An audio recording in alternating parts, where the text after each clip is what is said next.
Hey, what's up? I'm just in Kampala, Uganda right now. I'm just on the rooftop of my hotel. It's kind of funny, I keep getting up on the top of hotels here. It's pretty easy. I mean, you just go up to the top floor and then usually there's like a ladder or like just a doorway to go on the roof. So I've been getting some pretty good shots just off the rooftops of the hotels. Uganda is very tropical. It's a lot greener than Nairobi.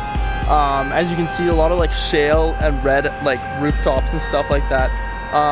It's a very like rainy area. Like right now it's the rain season. And from there we were like, it is just a choice. They're not telling us to go to churches. They're not telling us to do anything, but it is somebody's own choice if you want to become Muslim or Christian. And then from there, they didn't like everything that was going on. So what they did was they came and attacked our villages, you know, and that's when the civil war started and they started killing everybody.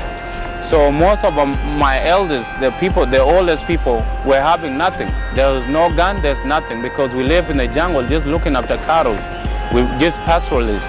So what people were doing to protect themselves was they used a spear to fight the Arabs, and the Arabs were coming with guns. So from there, that's when the war started. Everything erupted, and then we left. We, the youngest one, we didn't know where we were going, so we got lost in the jungle. And then from there, we traveled all the way.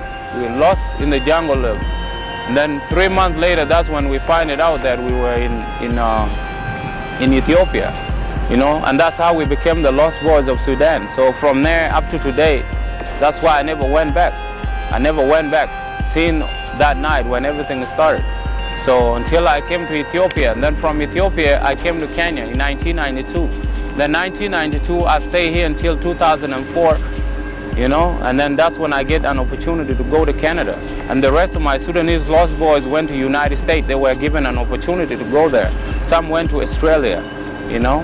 So, and now it's my first time coming back to Africa since I left in 2004. And I'm excited to go and visit where I was born, because when I left, there was nothing. There's no electricity, no light. You know, there was nothing like a modern stuff. Everything was just in a traditional way.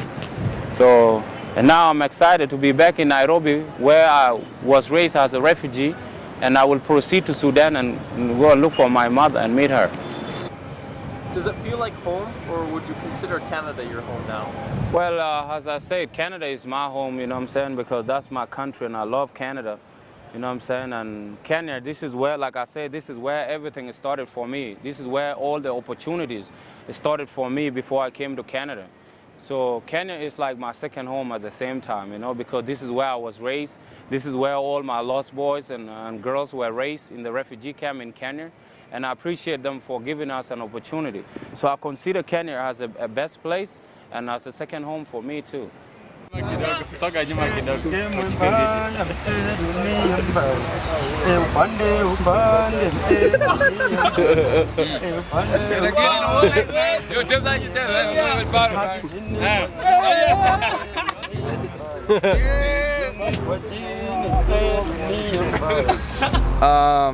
mean, yesterday there was supposed to be a concert here in Kampala, and that didn't even go through, just because the promotions got all messed up or something like that.